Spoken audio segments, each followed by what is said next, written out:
Good morning बच्चों, नमस्ते। कल के वीडियो के द्वारा मैंने आपको एक पाठ पढ़ाया था। क्या था पाठ? देश प्रेम। तो बच्चों, हमारे देश में, हमारे जो भारत देश में महापुरुषों ने देशों के लिए अपने प्राणों की बलिदान दी है। तो उसी तरह बच्चों, हमको भी अपने देश के ऊपर प्रेम करना है। तो बच्चों, जापान एक छोटा सा देश है, किंतु उन्नति और खुशहाली में बड़े बड़े देशों से भी बहुत बड़ा है। तो जापान को भी उगते हुए सूरज का देश भी कहा जाता है। सुबह की किरणें प्रथम जापान को ही स्पर्श करके फिर बाकी देश को किरणें देती है। तो उसी तरह एक विदेशी जापान में जाकर एक जापानी आदमी से पूछता है कि आप किस धर्म को पूजते हो। तो वह बताता है कि हम बौद्ध धर्म को पूजते हैं। तो उसका संस्थापक कौन है? तो उसका संस्थापक है गौतम बुद्ध। बुद्ध बोल के है। तो जापान, तो विदेश लोग यह पूछता है कि आप इस धर्म के ऊपर कितनी श्रद्धा रखते हैं। तो जापान का आदमी बताता है कि बहुत सारी श्रद्धा हम लोग रखते हैं। तो यदि महात्मा बुद्ध आपके देश के ऊपर आक्रमण कर दे तो आप क्या करोगे? तो जापानी आदमी बोलता है कि जो भी हमारे देश पर आक्रमण करेगा हम उसे जीवित नहीं छोड़ेंगे। देश हमारे लिए धर्म से भी बहुत बड़ा है। तो विदेशी व्यक्ति घबरा जाता है ऐसी बातें सुनकर। तो जापान में बहुत सारे भूकंप आते रहते हैं, तो इसलिए उनके घर लकड़ी के और कार्डबोर्ड के रहते हैं। वह अपने घरों की साफ सफाई का बहुत सारा ध्यान रखते हैं बच्चों। तो देश की संपत्ति और सुरक्षा, उनकी देखभाल करना वह अपना कर्तव्य मानते हैं।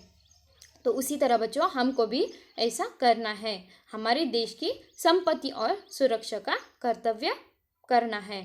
तो कुछ भारतीय छात्र भ्रमण बोले तो सैर के लिए जापान गए हुए थे। उन्होंने जापान के अनेक शहरों का भ्रमण किया है, मतलब सैर की है। अंत में छात्र भारत लौटने समय जापान की राजधानी टोक्यो, जो जापान की राजधानी है टोक्यो, वहाँ पहुँचते हैं। तो दिल्ली के लिए उनकी उड़ान सायंकाल 8 बजे थी। तो वह उनकी उड़ान जो एरोप्लेन से, एयर फ्लाइट से आने वाले थे, वह 8 बजे थी। तो वह बच्चे सोच रहे थे कि हम लोग क्यों ना और थोड़ा सैर कर ले जापान में। तो छात्रों ने सोचा क्यों ना आज फिर टोक्यो में कुछ समय घूम जाए।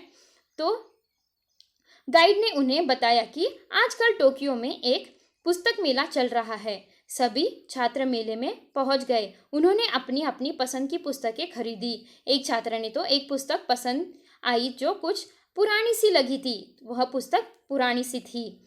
फिर अब उसने सोचा कि इस पुस्तक को खरीदने पर कुछ छूट मिलेगी। तो यह पुस्तक का जो हाल था वो थोड़ा बिगड़ा हुआ था। उसे लगा कि यह पुस्तक थोड़े कम रुपए में मैं खरीद सकता हूँ। वह पुस्तक लेकर पुस्तक विक्रेता के पास गया। जो छात्र था वह पुस्तक विक्रेता के पास लेके गया। पुस्तक विक्रेता ने छात्र से पूछा, आप कहाँ से आए हो? तो छात्र ने बताया कि हम लोग भारत से आए हैं और इस पुस्तक को खरीदना चाहते हैं। तो पुस्तक विक्रेता ने कहा, यह किताब अच्छी हालत में नहीं है, तो मैं इसको आपको नहीं बेच सकता। तो इसके बदले में जो यह पुस्तक है उसकी नई कॉपी मैं आपको देता हूँ, अच्छी वाली। तो छात्र बोलता है कि नहीं, मुझे यही चाहिए। तो यह बात जापान का आदमी बोलता है कि नहीं, जब आप भारत जाओगे तो आपके मित्र मंडली या आपके घर के लोग पूछेंगे कि आप जापान से क्या लाए हो। तो इस पुस्तक की हालत देखकर क्या सोचेंगे कि जापान में ऐसे भी पुस्तकें मिलती है।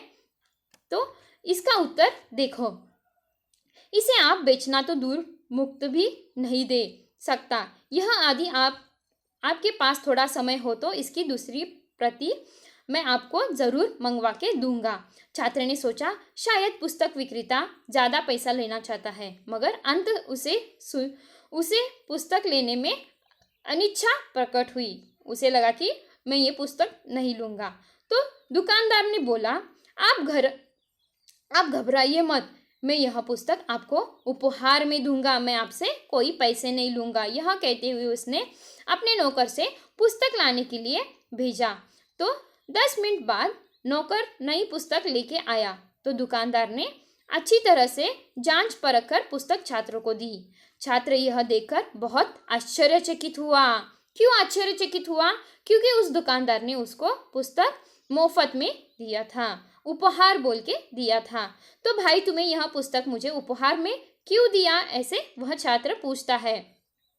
तो वह भी एक अच्छी हालत में थी। यह पुस्तक को लाने के लिए इतना कष्ट और अपना कीमती समय क्यों लगाया। तो दुकानदार ने कहा, भाई तुम विदेशी हो, तुम जब अपने देश जाओगे तो लोग तुमसे पूछेंगे कि जापान से क्या लाए हो। तुम उन्हें यह पुरानी पुस्तक दिखाओगे क्या? हाँ, हमारे जापान की यह हालत दिखाओगे नहीं। इसे देखकर लोग सोचेंगे कि शायद जापान में ऐसी भी पुरानी पुस्तकें मिलती होंगी। तो आपके भारत में लोग मुझे नहीं जानते पर मेरे देश को ज़रूर जानते होंगे। मेरे थोड़े से लालच से मेरे देश की बदनामी होगी। तो देखो दुकानदार कितना समझदार था। यह मैं कभी सहन नहीं कर सकता, मैं मेरे देश के बारे में ऐसी सोच नहीं सहन कर सकता। तो दुकानदार के देश प्रेम को देखकर लड़का आश्चर्यचकित हो गया। तो बच्चों, मैं यह पाठ का सार आज खत्म करती हूँ। अगला सार मैं कल आपको वीडियो के द्वारा बताती हूँ। तो बच्चों ध्यान रखिए। Bye, take care.